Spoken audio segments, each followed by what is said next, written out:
Les inégalités sociales de santé se matérialisent par un gradient social de santé. On observe en effet que plus on monte dans la hiérarchie sociale, meilleur est l'état de santé des populations. Par exemple, l'espérance de vie augmente avec le niveau de revenu ou le niveau d'éducation. Le tabagisme est un déterminant de santé important puisque la consommation de tabac est responsable de nombreuses pathologies comme certains cancers, qui sont les premières causes de mortalité en France, ou encore les maladies cardiovasculaires. Mais qu'en est-il des inégalités sociales de santé en matière de tabagisme? Et en quoi le tabagisme impacte-t-il différemment les individus? Le pourcentage de personnes fumeuses augmente avec la diminution des revenus ou du niveau de diplôme.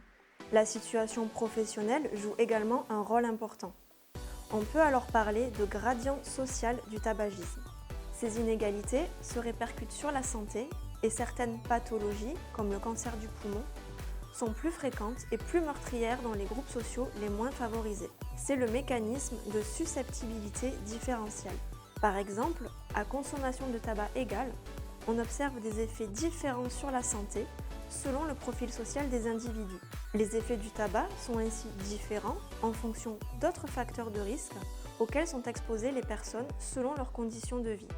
La position socio-économique, c'est-à-dire le niveau d'études, de revenus ou encore l'emploi, n'est pas le seul facteur d'inégalité. Le genre, l'origine ethno-raciale et bien d'autres dimensions sociales, que nous n'abordons pas ici, jouent également un rôle. On observe donc des inégalités à la fois dans la consommation de tabac et dans ses répercussions sur la santé.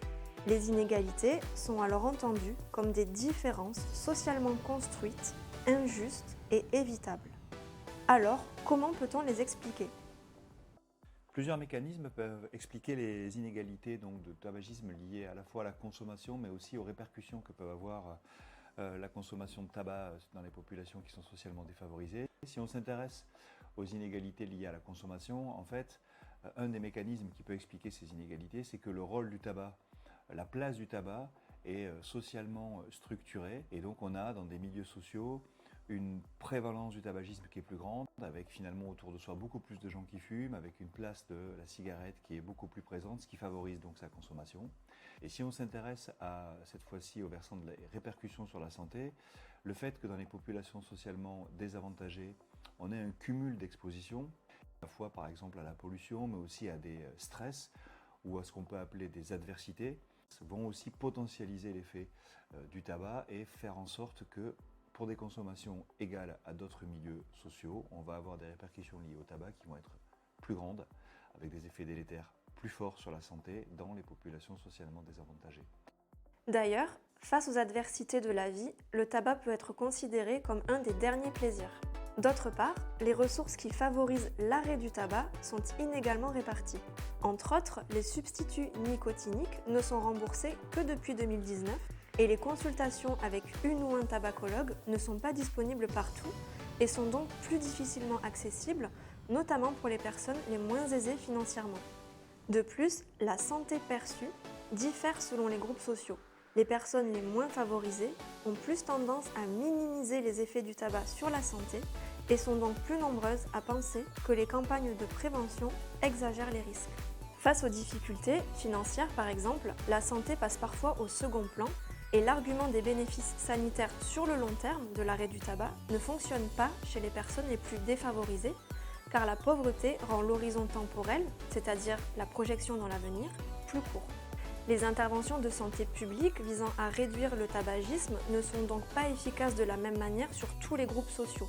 Ces interventions devraient moins être centrées sur l'individu et sur le fait d'arrêter de fumer, mais bien davantage sur les raisons, y compris structurelles, pour lesquelles les gens fument. Ces éléments expliquent en partie l'accroissement de ces inégalités durant ces dernières décennies.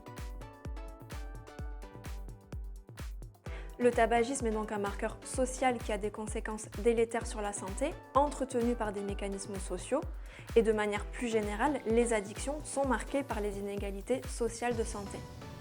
Il est donc indispensable de prendre en compte les inégalités dans les interventions visant à réduire les addictions et leurs conséquences, puisqu'en les ignorant, le risque est d'aggraver ces inégalités. Les campagnes de prévention doivent donc être adaptées et tenir compte de la réalité sociale des personnes qui en ont le plus besoin. D'autres formats que celui de la campagne de prévention ou des recommandations écrites portées par des instances officielles pourraient pallier au degré d'adhésion différencié des groupes sociaux. Tout comme le tabac, l'alcool est donc aussi à appréhender au prisme des inégalités sociales de santé et fait également partie des consommations qui accentuent le risque de cancer. Nous traiterons ce sujet dans une prochaine vidéo.